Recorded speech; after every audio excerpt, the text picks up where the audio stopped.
Hello, everyone, and welcome to this AP Chemistry virtual lesson. My name is Michael Fairbaugh, and I teach AP Chemistry at Albemarle High School in Charlottesville, Virginia. Today, I am going to be talking to you about Unit 4, which is chemical reactions.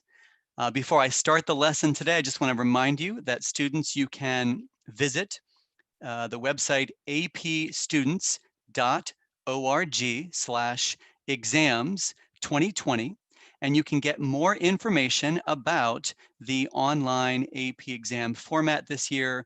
You can find information about the content, about the length of the exam, the structure and the format. So all kinds of helpful information about the AP exam will be at apstudents.org/exams2020. Before we get started, hopefully you have access to scratch paper and something to write with and a periodic table. If not, feel free to pause the video and get those materials. And if you're ready to go, let's go ahead and get started with today's lesson on Unit 4. So in this particular lesson, I will talk about topics 4.1 through 4.4, and that includes physical and chemical changes, reactions, net ionic equations, and representations, particle diagrams to represent reactions. So selected topics are listed here, as well as the science practices, including formulate a hypothesis or predict the results of an experiment, determine a balanced chemical equation, represent chemical substances or phenomena with appropriate diagrams or models, and support a claim with evidence from experimental data. So we'll talk about physical versus chemical change. We'll talk about writing a balanced chemical equation, net ionic equations, and using particle diagrams to represent reactions. For our warm-up today, let's review the homework problem that Mr. Byrne assigned in yesterday's lesson. And it looked like this. We have a graph of absorbance versus concentration. And this is for a solution of cobalt. So we have the concentration of cobalt 2+, and different solutions were prepared, and the absorbance of each solution is measured to generate this calibration plot. So we can see the direct relationship between absorbance and concentration. Part A of this question asks to figure out the concentration of cobalt in a solution if the absorbance is 0.74. So let's go ahead and just draw a line on our calibration plot at approximately 0.74 on the y-axis.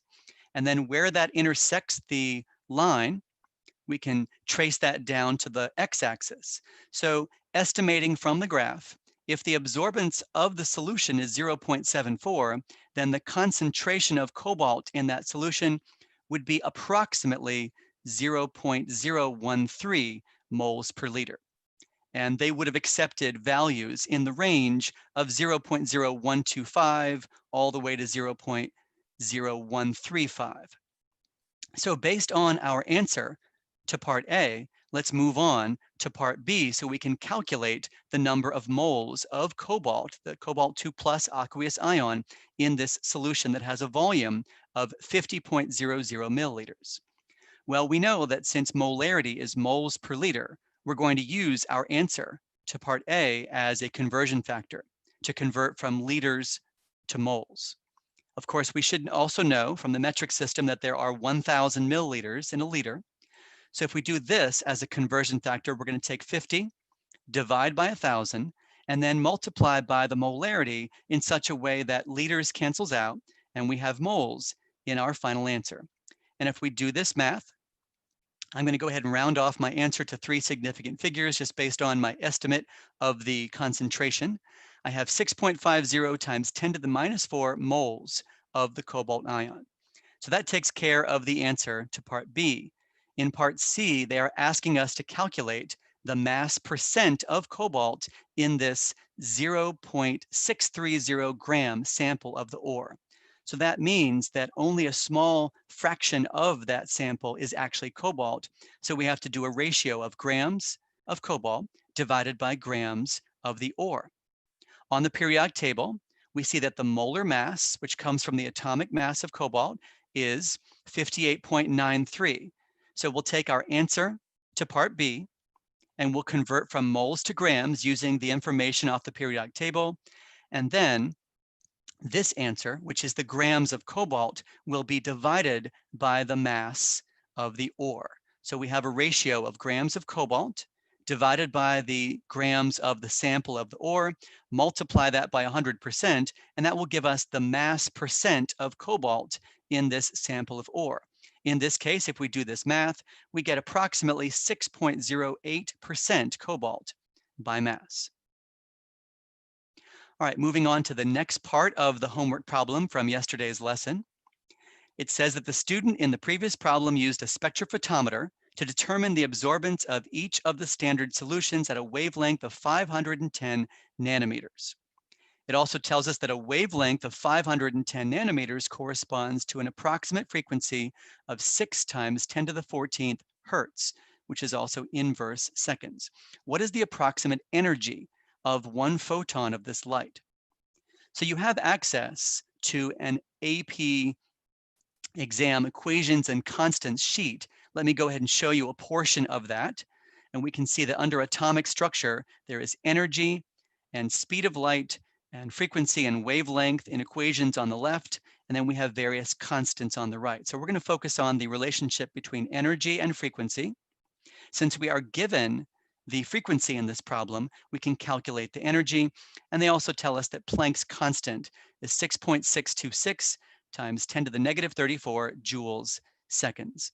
So we'll take our frequency that was given to us in the problem and multiply by Planck's constant. And as the seconds cancel out, we have our answer in joules. Now this will be joules per one photon.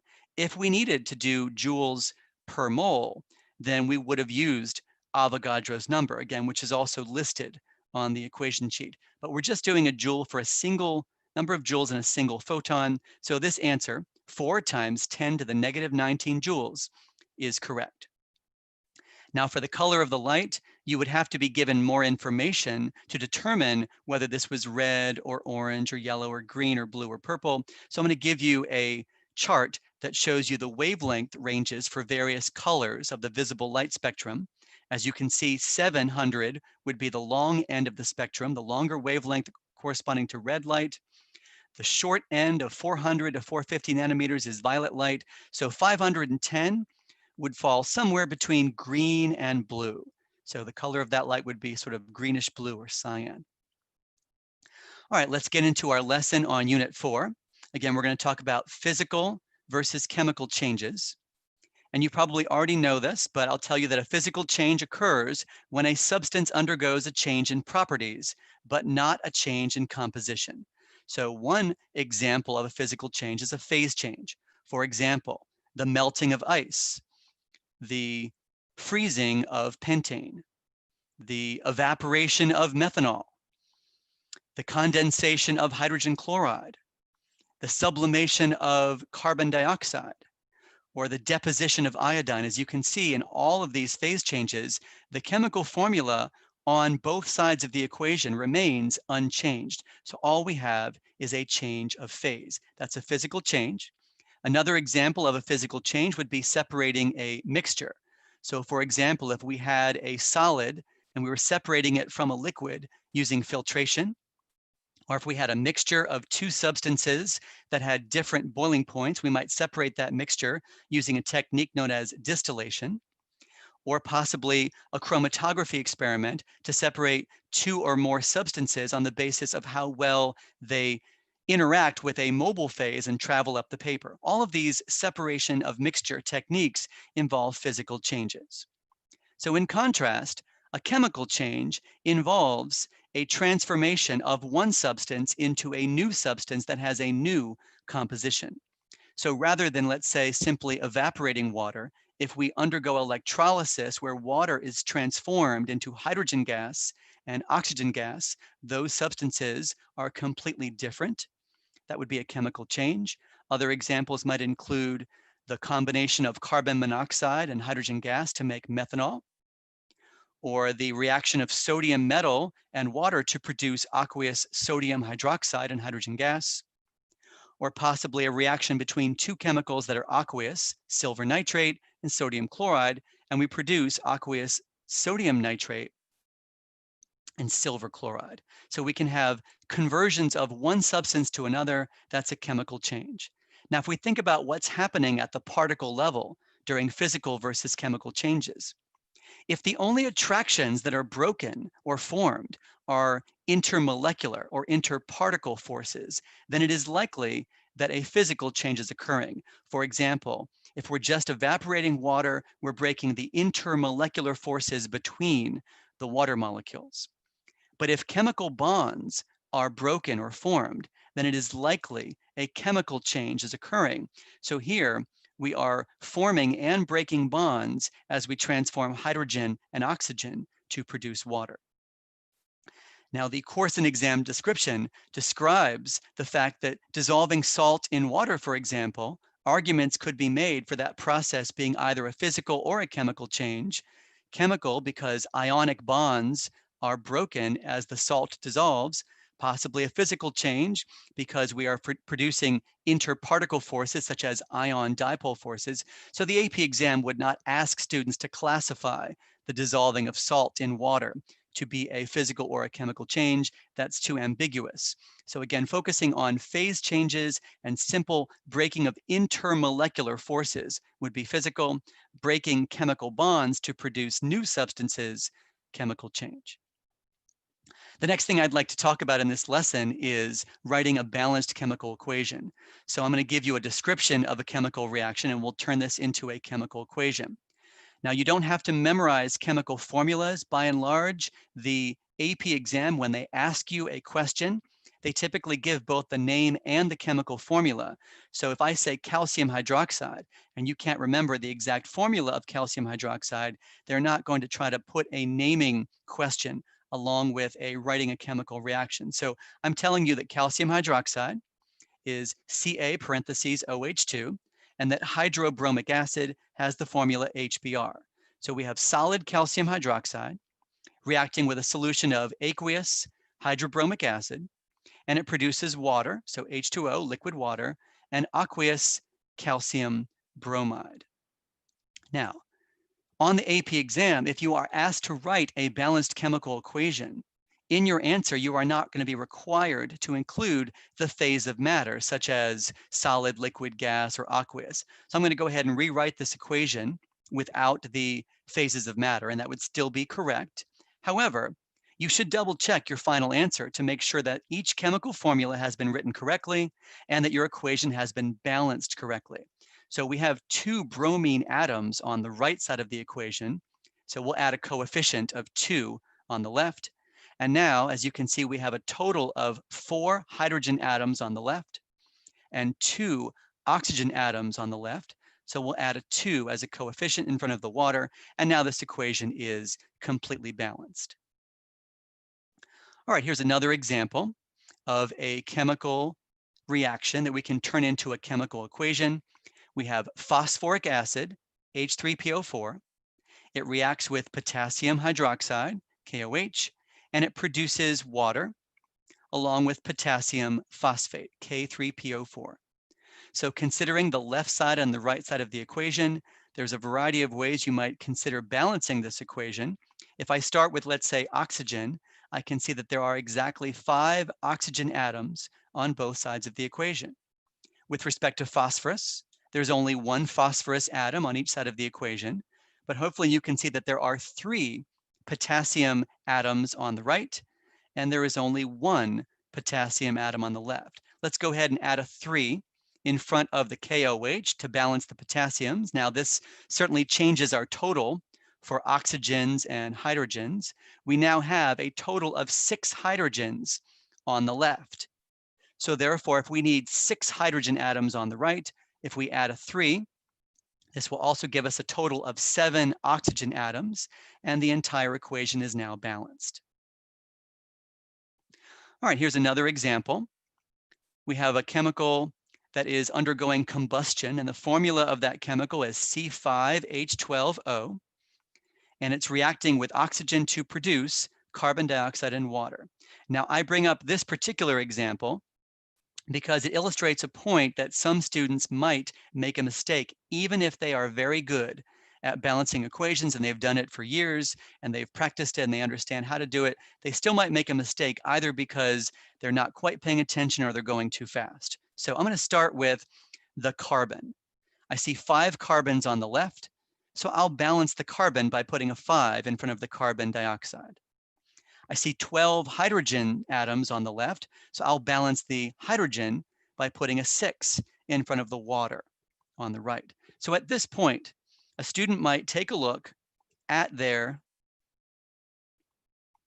right side of the equation, and they might recognize that 5 times 2 is 10. This is for oxygen atoms, and 6 times 1 is 6. So there are clearly 16 oxygen atoms on the right. So they put an 8 in front of the O2 and they say, okay, we're done. Now, I'll give you a moment. Hopefully you've already figured this out, but I'll give you a moment to take a look and decide, is this equation in fact balanced? And if not, what you might do to solve this problem.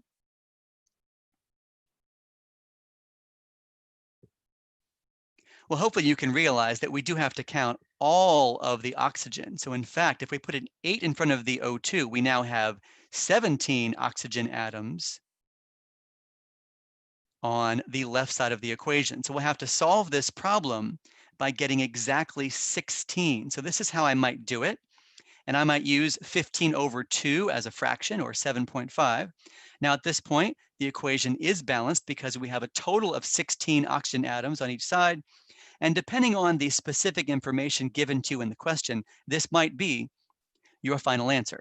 Now, if they go on to say that you should balance this equation using lowest whole numbers, and you can't have a fraction for a coefficient, you just go back to each and every coefficient and multiply by 2. So the coefficients might be, instead of 1, 7.5, 5, and 6, multiplying by 2 might give us coefficients of 2, 15, 10, and 12. And of course, the equation is now still balanced. If the equation said, write a balanced chemical equation for the combustion of exactly 1 mole of C5H12O, then the top equation would be considered correct, and you'd be allowed to have a fractional coefficient. But if they say balance the equation using lowest possible whole numbers, then you'd want to use the bottom version of this equation.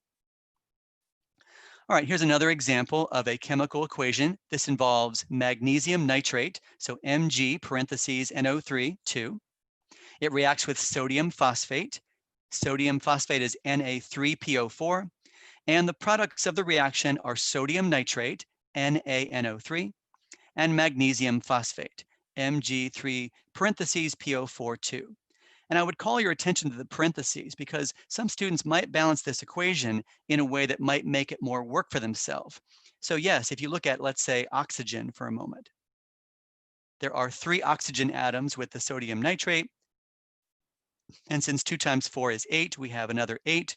So trying to balance the individual oxygens might be problematic because oxygen is featured in each and every formula. So I would say it might be easier to balance the NO3 and the PO4 as one group of atoms. Might be easier to go ahead and attack it that way. So I see 2 PO4, 2 phosphate ions on the right.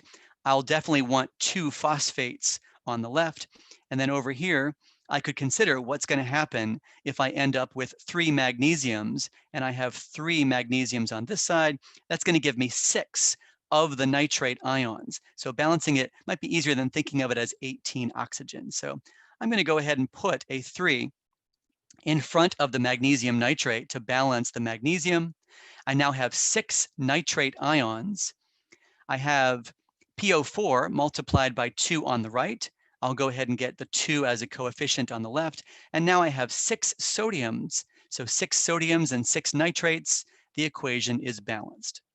Again, a variety of ways to balance an equation, but sometimes if you can balance polyatomic ions as a group when they appear on both sides of the equation, that might be a little bit easier than the individual atoms. All right, let's move on from writing a balanced chemical equation to net ionic equations. A sample of solid calcium chloride is dissolved completely in water. When this solution is tested for conductivity, it is observed that it does conduct electricity. Write the net ionic equation for the dissolution or dissolving of calcium chloride into water. Now, when a student first sees this, calcium chloride and water, this might be how they envision it.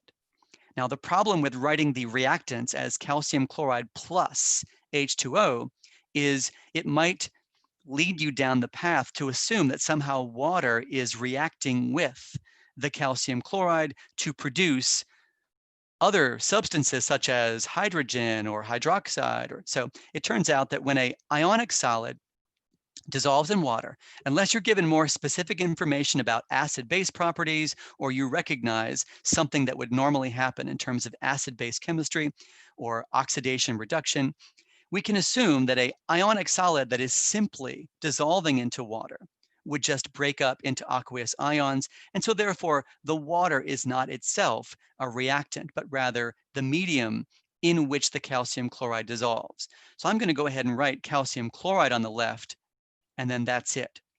I will show calcium and chlorine on the right side of the equation. Now, a student might write this because they want the formula to be broken up. However, these are the symbols for the elements, not the ions. Remember that calcium chloride contains calcium ions and chloride ions.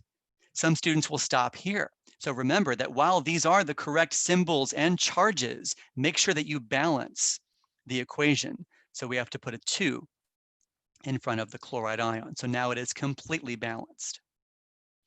Here's another example of the dissolution of an ionic solid. This is magnesium nitrate. Now, students might be confused because they might not know the difference between monoatomic and polyatomic ions. So some students might break up the magnesium, the nitrogen, and the oxygen into 3 separate ions.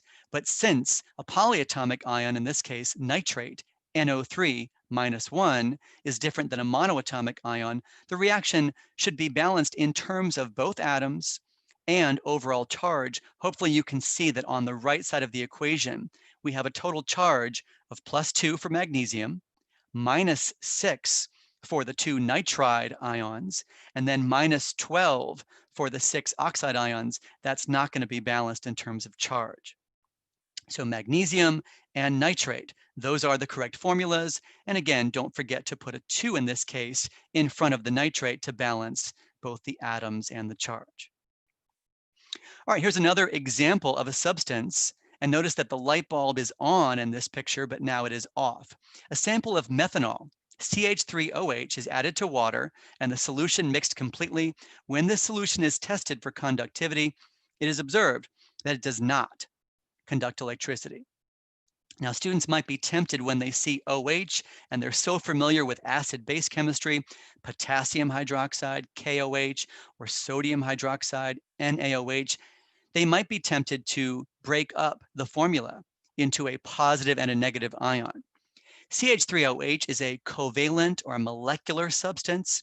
It does not split into a positive and a negative ion like this. We also know that since it was tested for conductivity and it's not an electrolyte, it's going to remain intact. So a covalent or a molecular substance like sugar or water, or in this case, the methanol, if it is soluble in water but does not react with water, it will exist in solution at the particle level as molecules, and it does not dissociate into ions.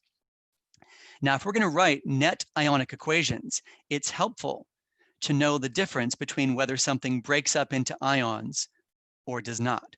So here are some guidelines for writing net ionic equations. It can be helpful to do the following.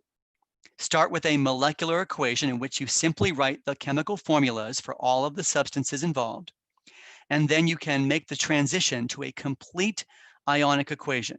So what that means is split up any chemical formula into ions that should be split up, and then leave together as is any chemical formula that does not dissociate or break up into ions.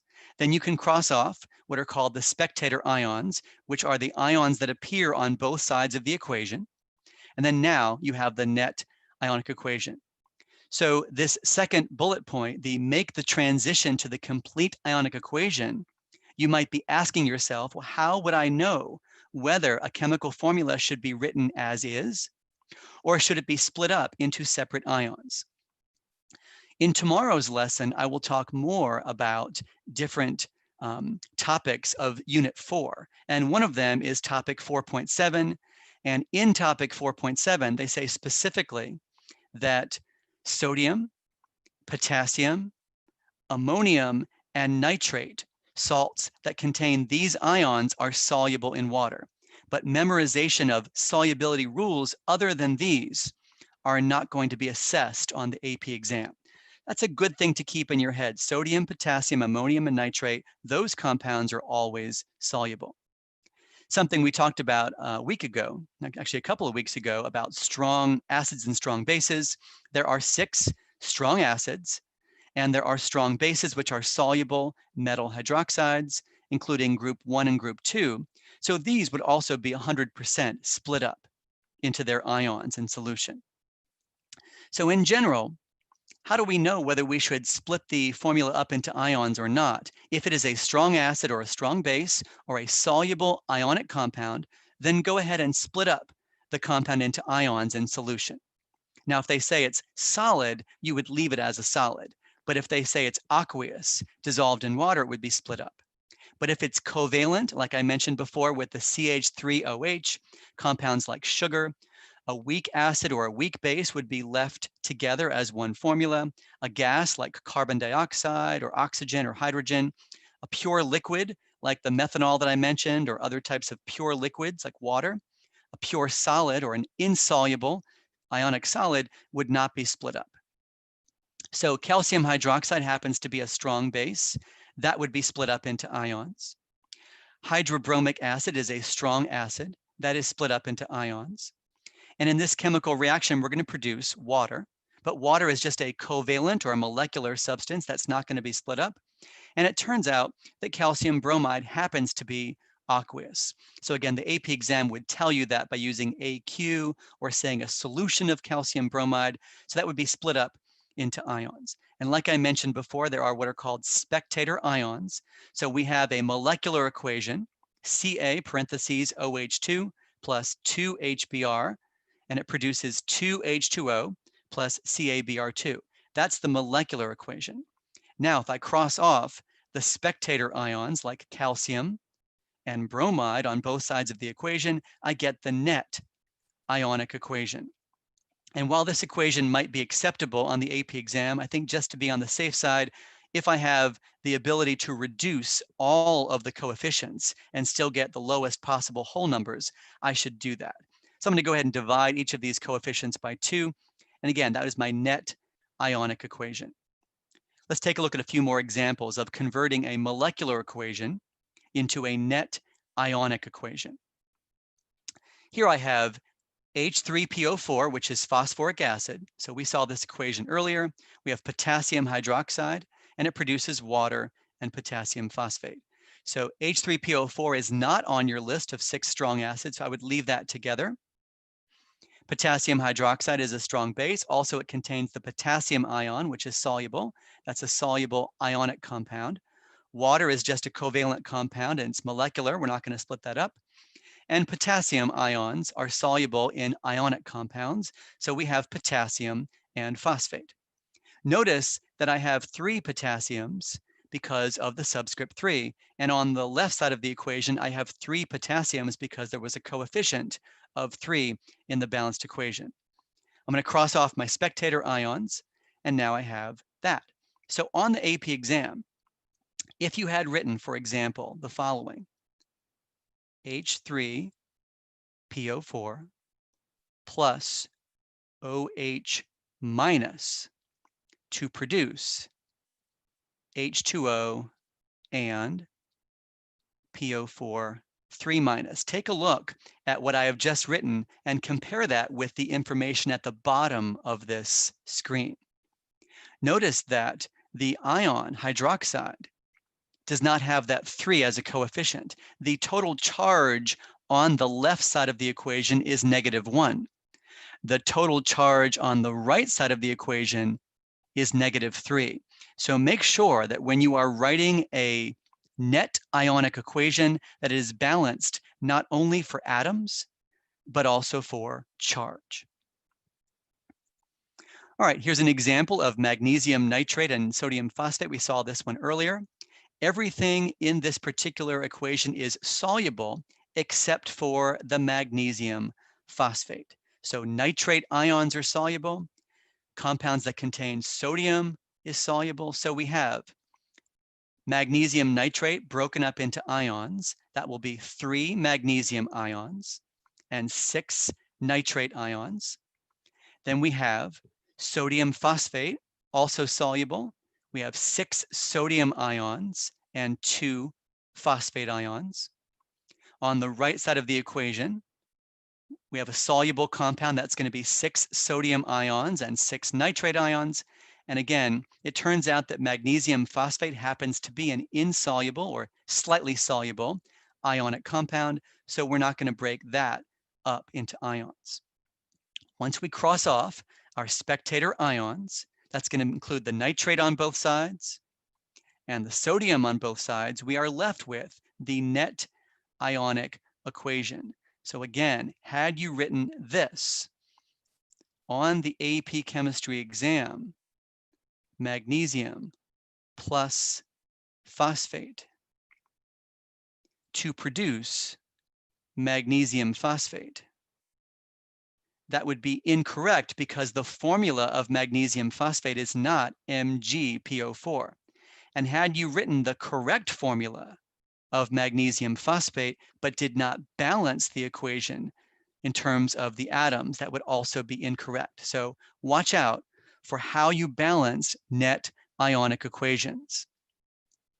All right, so in this example, we have sodium hydroxide and copper sulfate reacting together. And I've told you that they are aqueous with the symbol AQ.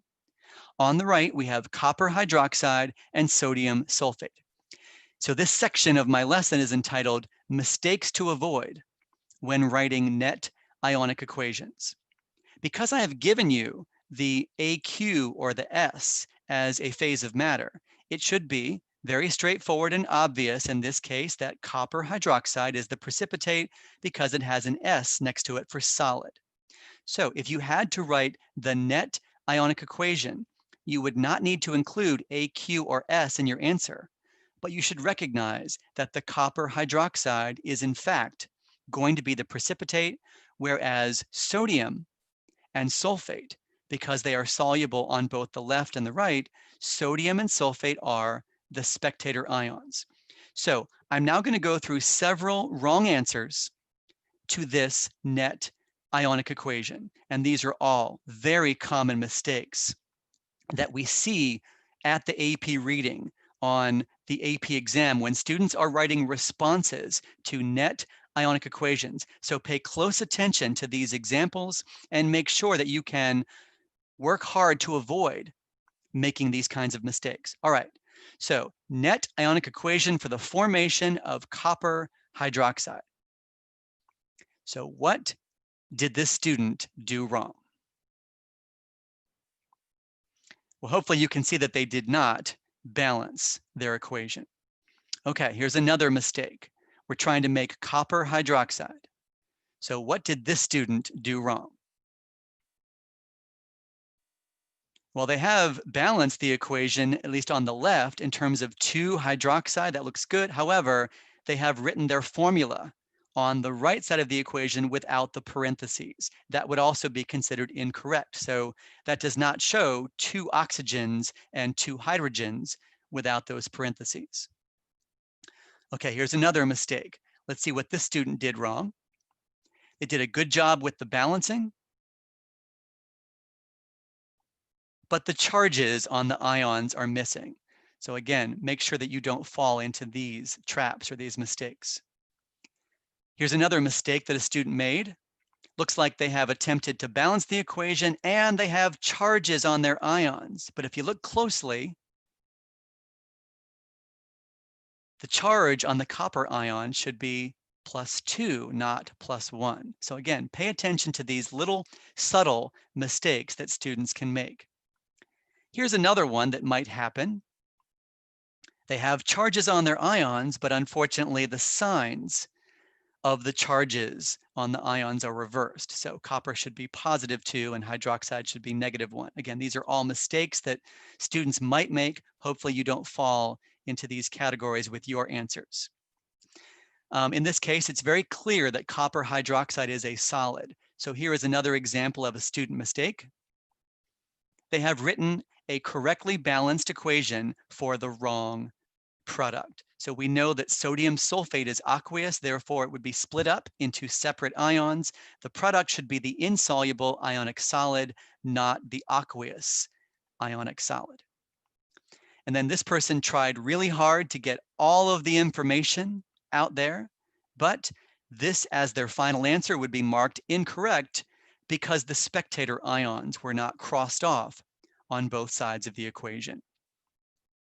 So the correct answer would look exactly like this as far as the net ionic equation is concerned. Here's another example of mistakes to avoid when writing net ionic equations. I have a different reaction for you.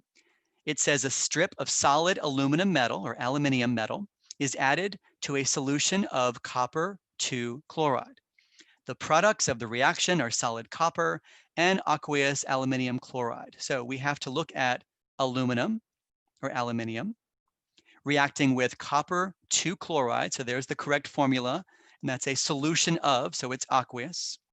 And we have solid copper as a product and aluminium chloride, which happens to be +3 for aluminum or aluminium.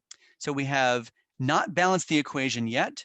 We're going to need 6 chlorines on both sides because the least common multiple of 2 and 3 is 6. So we'll balance the chlorides, and then we'll balance the aluminium and the copper. So I have not written the net ionic equation. This is the molecular equation. Let's go ahead and transition to the net ionic equation. Well, here is a student's mistake. They focused on the aluminium chloride, which is AlCl3, and this is what they wrote. It's a fine equation with respect to the formation of AlCl3. It's balanced in terms of atoms and charge, but look at the aluminum or aluminium on the left.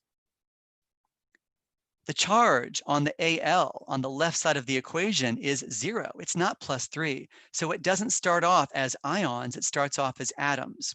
And since AlCl3 is a soluble ionic compound, it would not be written together, but rather broken up into ions. So watch out for making mistakes like that. Here's another mistake that a student made. They have written everything correctly in terms of what should be remaining together and what should be broken up, but they forgot to cross off the spectator ions on both sides of the equation. So again, watch out for that mistake. All right, now I'm going to go ahead and give you another example. We have aluminum reacting with copper ions to produce copper metal and aluminum ions. So do you see the problem here? It is balanced in terms of atoms, but it is not balanced in terms of overall charge. We have +2 on the left and +3 on the right. This is incorrectly balanced with respect to the overall charge. So this one looks really good in terms of atoms and charge. Hopefully you can see what they did wrong. It's a fine equation except for one important detail. It is written backwards. So the aluminum should be on the left in the form of 0 or no charge, and the aluminum ions should be on the right.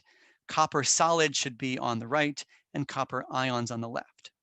So again, the correct answer would look like this, where the chloride ions have been eliminated. So again, pay attention to how to write net ionic equations, as well as what mistakes that commonly are made on the AP exam, how you can avoid those mistakes. All right, before we get to our homework, I want to talk about particle diagrams.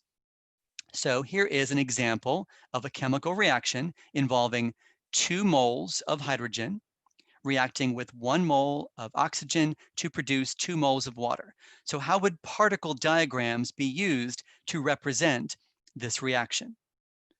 Well, here is one example.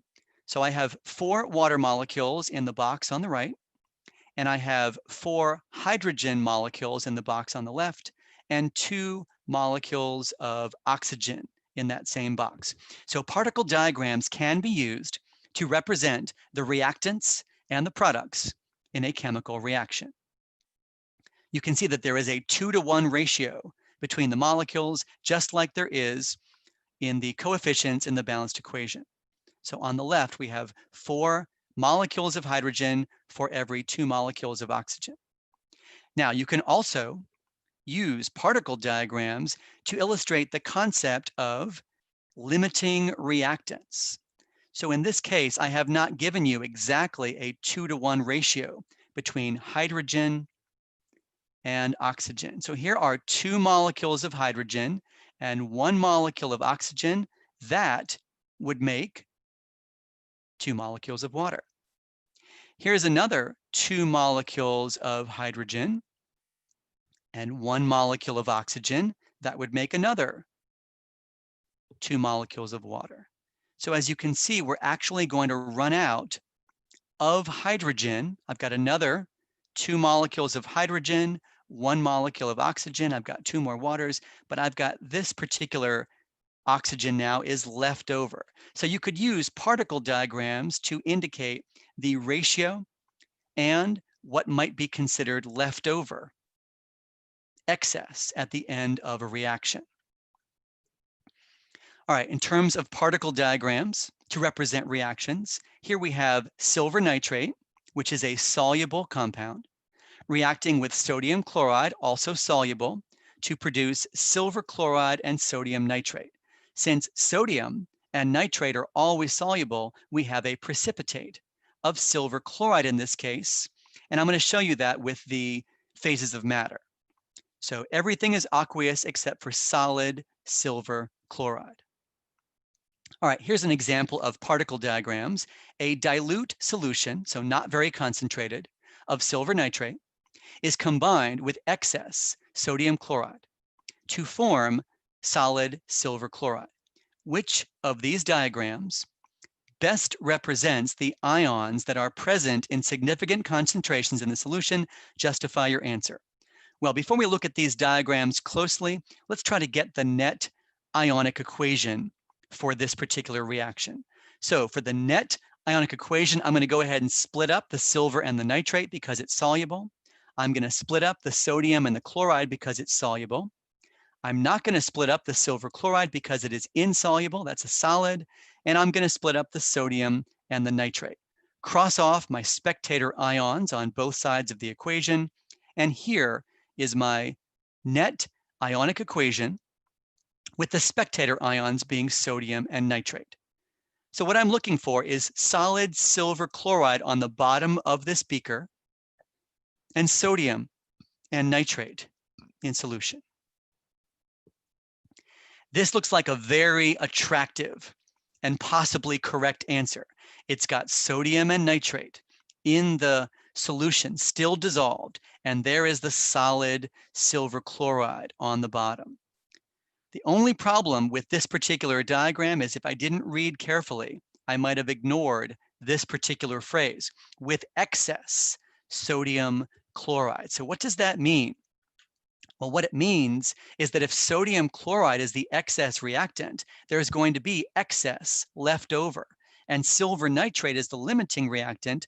All of the silver ions will have been converted into solid silver chloride. So in terms of particle diagrams, I need to cross off any diagram that still shows silver left over. So all of the silver would need to be consumed, and therefore I can get rid of these. Now down to these 2 diagrams that I have left, as far as which of these diagrams is correct, the excess sodium chloride means that there should still be excess chloride ions present in solution. So that makes this diagram the correct answer. So the correct answer is this one right here because of the excess chloride ions that are present in the particle diagram. The diagram over here would have only been correct if we had exactly the perfect 1-to-1 mole ratio of these 2 reactants. All right, looking at another example of particle diagrams here, we have 1 liter of a silver nitrate solution reacting with 1 liter of a magnesium chloride solution, and you can see particles representing the ions in the diagram. And then that combination produces 2 liters of a final mixture of silver chloride solid, which is on the bottom of the beaker, and magnesium nitrate still dissolved. So we have silver nitrate reacting with magnesium chloride to produce silver chloride solid and magnesium nitrate aqueous. After examining the particle diagram shown above, a student made the claim that the concentration of silver nitrate is the same as the concentration of magnesium chloride. Do you agree with the student's claim? Justify your answer based on the information in the particle diagram. So do not use the balanced chemical equation to justify your answer. Use the specific particles that are featured in the diagram. So do you agree that the concentration of silver nitrate is the same as the concentration of magnesium chloride? This would be a good time to pause the video and see if you agree with the claim before you press play and reveal the answer that I'm about to tell you.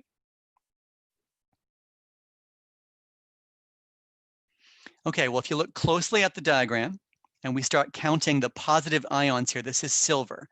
That's 1, 2, 3, 4, 5, 6, 7, 8, 9. There are 10 silver ions.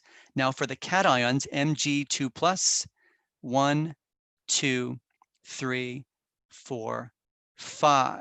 So therefore, I disagree with the student's claim, and here's why. Each of the solutions has the same volume, so they're both 1 liter. But since there are twice as many silver particles as there are magnesium particles, the concentration of silver nitrate should be twice as much as that of magnesium chloride. Another example of particle diagrams, or a question that could be asked about this particle diagram, is the following. A student made the claim that the value of concentration of magnesium in beaker Y, which is the middle beaker, is twice as much as the value of the concentration of magnesium in beaker Z. So do you agree? Justify your answer based on the information in the particle diagram. So do you think that the concentration of magnesium in beaker Y is twice as much as that of beaker Z? Okay, well, if you had a chance to think about that, let me go ahead and tell you the answer. As you can see, we have 5 particles of magnesium in each beaker. So 1, 2, 3, 4, 5. And then we still have 1, 2, 3, 4, 5. So the number of moles of magnesium is the same, but the volume in beaker Z is twice as much. So I would agree that since we have double the volume in beaker Z, that concentration should be half as much. So there are the same number of magnesium particles in each beaker, but since the volume in beaker Y is essentially half as much as that of Z, the concentration of magnesium is twice as much. All right, here's one more quick particle diagram, and then I promise we'll get to our homework. This was a net ionic equation for a reaction between sodium carbonate and calcium nitrate. The products of the reaction are sodium nitrate, which is soluble, and calcium carbonate, which is insoluble, and you can see the solid down here in the bottom of the beaker. Now, if you take a look closely at the language of this question, they mentioned the word excess again, so we'll think about that. All right, the net ionic equation would be, if I see an aqueous ionic compound, let's split it up. I see 2 aqueous ionic compounds. We'll go ahead and split them up. And I see an aqueous ionic compound on the right. Let's go ahead and split that up. And then finally, calcium carbonate, they say S for solid. That is insoluble. That's a precipitate. So I'm not going to split that up. Cross off the spectator ions. So part A, write the net ionic equation for the reaction that occurs when these solutions are mixed. And there is your answer. The spectator ions are sodium and nitrate. Now let's focus on that word excess as it relates to the particle diagram. So draw in the species that need to accurately represent the major ionic species, it says the diagram is incomplete. So if the calcium nitrate is the excess reactant, then that means that sodium carbonate is limiting. And so all of the carbonate should be consumed and turned into solid calcium carbonate, but there should be an excess of calcium ions. So many students on this question did this. Well, hey, they wanted to show an excess of calcium ions. So is there a problem with writing 1 versus 2 versus 3 versus 4? Take a look at what I mentioned before about the overall charge. So if you count up all of the ions that are positive in this diagram, we have a total charge of positive 6 because we have 2 sodiums that are +1 each and 2 calciums that are +2 each. But I only have 4 nitrates, and that would be -1 each. So unfortunately, if students put 2 calcium ions into their answer, they did not receive credit because the charge balance was not taken care of. So this would be a correct answer. Only 1 calcium ion should be added because now we have a total charge of +4 and -4 in this diagram. So what if you really want to put 2 calcium ions in that diagram? Well, you could. If you want to add 2 calcium ions, then you'd also have to add 2 more nitrate ions to get a total charge of -6 to balance the +6. Okay, well, that wraps up this particular lesson. We'll now go to our homework. So again, in today's lesson, we talked about chemical reactions as well as physical and chemical change. We talked about net ionic equations, and we took a good look at particle diagrams to represent reactions. So for your homework for tomorrow's lesson, there are 2 screens. I'll go ahead and just pause momentarily so you can get a screenshot of each of these. So this is the first slide, and the homework problem has to do with a chemical reaction involving potassium iodide and lead nitrate. And this is the second screen. So I will explain the answers to all of these questions in tomorrow's lesson. Just a quick reminder about the helpful chemistry resources at the bottom in the video description. Thank you very much for watching. Again, this has been Michael Faribaugh from Albemarle High School in Charlottesville, Virginia. Again, go to cb.org/tech if you or anyone you know needs assistance with mobile tools or connectivity. Thanks for watching.